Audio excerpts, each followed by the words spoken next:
महाराज की पूजी प्रभुना नामनी अनयने सानी खोट वापरता वधती रहे कदी नयावे ओट। सत्संगनी बहु सरस सुंदर धारा चाली खरेखर कहेवामां कंई पण बाकी राख्युं नथी पण छतां महापुरुषो कहेता होय एटले बे शब्दो कहेवा पड़े। एक वखत एक चित्रकार बहु सुंदर चित्रकार एक सारामां सारुं कुदरती दृश्यनुं एक सरस सुंदर चित्र दोर्युं। એટલે चित्र જોઈ અને બધા ખરેખર આબેહૂબ चित्र જોઈ ખુશ થઈ ગયા, ચિત્રના વખાણ પણ કર્યા અને જેને જેને चित्र જોયું એને વાત કરી કે ભાઈ चित्र તો બહુ સુંદર સરસ બનાવ્યું છે પણ એક થોડી ખામી દેખાય છે। તો કે ભાઈ શું ખામી દેખાય તમને? કે चित्र દોર્યું છે પણ चित्र દોરનારની અંદર કદાચ જો चित्र દોરનારો જોડે હોય તો ખરેખર चित्र બહુ સુંદર લાગે। એટલે પેલા ભાઈએ થોડી મહેનત કરી, બીજું ચિત્ર એવું ને એવું ચિત્ર બનાવ્યું, જોડે ચિત્ર જેને બનાવ્યું હતું એનું પોતે પોતાનું પણ ચિત્ર જોડે બનાવ્યું અને ચિત્ર બનાવીને મૂક્યું અને પાછું જેને જેને જોયું હતું એને પણ વખાણ કર્યા અને અંદરથી પાછું એવું થયું કે ખરેખર ચિત્ર આટલું આબેહૂબ બનાવ્યું પણ છતાં હજુ કંઈક ખામી દેખાઈ। એટલે ભાઈ કલાકારે પૂછ્યું કે ભાઈ શું ખામી તમને દેખાઈ?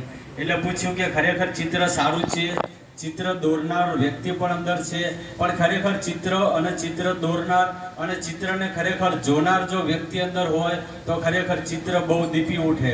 एटले खरेखर चित्र जे कलाकार हतो एने त्रीजું चित्र बनाव्યું। ए चित्रनी अंदर कुदरती दृश्य एने बनावनारो एने जोनारो आ त्रणेय त्रणનો समावेश करी अने खरेखर आबेहूब चित्र बनाव्યું અને चित्र बनावी અને खरेखर पेला भाઈએ જોયું કે ખરેખર સારું ચિત્ર પણ જેને ચિત્ર જોયું એને ખરેખર બહુ વિચારશીલ પુરુષ હતો એટલે એને વિચાર કર્યો કે ખરેખર ચિત્ર મેં જાતે બનાવ્યું છે તો જાતે મેં ચિત્ર બનાવ્યું છે આટલું સુંદર ચિત્રની અંદર પાછો હું જ બનાવનારો સાઈડમાં ઊભો છું અને સાથે ચિત્ર હું બનાવનારો અને જોવાવાળો ખરેખર હું ચિત્રની અંદર છું। તો હું અત્યારે હાલ ખરેખર આ ચિત્ર જે જોઈ રહ્યો છું એ ખરેખર ચિત્રથી હું તો ખરેખર બહાર છું। તો ખરેખર હું કોણ છું એમ तो खरेखर हूँ कौन छूँ आओ खरेखर एने विचार आयो।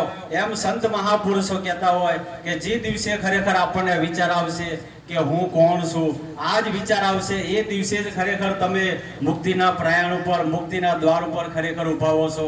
अने ज्यां सुधी हूँ कौन छूँ ए विचार नहीं आवे त्यां सुधी खरेखर ज्ञान गमे एटलो आपणे सत्संगनी अंदर भजननी अंदर जईशुं तो खरेखर एमां आपणो मेळ नहीं पड़े। एटले गीतानी अंदर कीधुं कि हे अर्जुन ज्ञानीओ तो खरा ज जिज्ञासु पण खरा पण जे उत्तम अधिकारी छे ए उत्तम ज्ञाननो जे अधिकारी छे ए ज खरेखर आ ज्ञानने यथार्थ रीते समजी શકશે અને જે ઉત્તમ જ્ઞાનનો અધિકારી એ જ ખરેખર આ જ્ઞાનને યથાર્થ ખરેખર સમજી શકશે।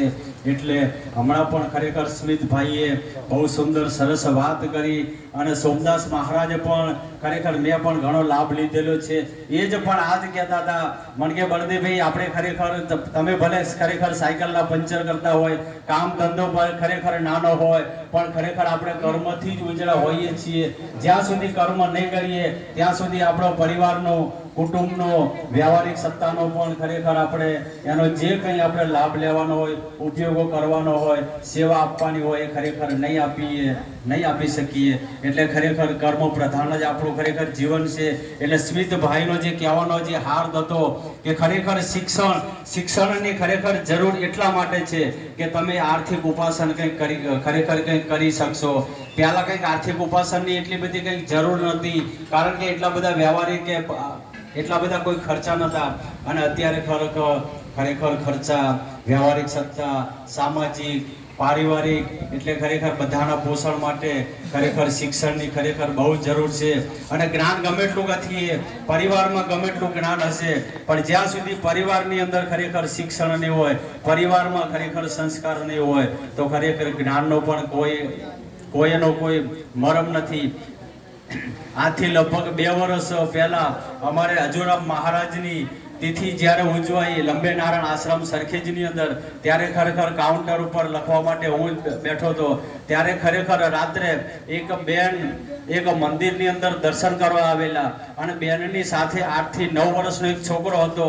એટલે એ છોકરો દર્શન કરી અને છોકરો એને મમ્મીને ખરેખર હાથ ખેંચી અને મારા ટેબલ જોડે લઈને આવેલો. એટલે મેં પૂછ્યું કે કેમ બેન છોકરાને? એટલે છોકરાએ એના મમ્મીને કીધું કે મમ્મી આ ટેબલ ઉપર અહીંયા કંઈક તું 200 રૂપિયા કે 250 રૂપિયા કંઈક લખાય. એટલે મેં બેનને વાત કરી કે બેન ખરેખર અમે બહારના કોઈના વ્યક્તિના પૈસા નથી લેતા, આ અમારા સદગુરુ મહારાજનો કાર્યક્રમ છે. અમારા સદગુરુ મહારાજના જે પણ શિષ્ય હોય જે કંઈ યથાર્થ ફાળો આપે એ અમે સ્વીકારીએ છીએ, બહારના લેતા નથી. એટલે બેને મને ખરેખર બહુ સુંદર જવાબ આપ્યો. બેને કીધું કે ભાઈ ખરેખર મને પણ ખબર નથી, પણ મારો દીકરો અહીંયા મને હાથ ખેંચી અને દર્શન કરીને તરત અહીંયા લઈને આવ્યો છે, એટલે તમારે ખરેખર પૈસા લેવા જ પડશે. મારા દીકરાનો એવો ભાવ છે.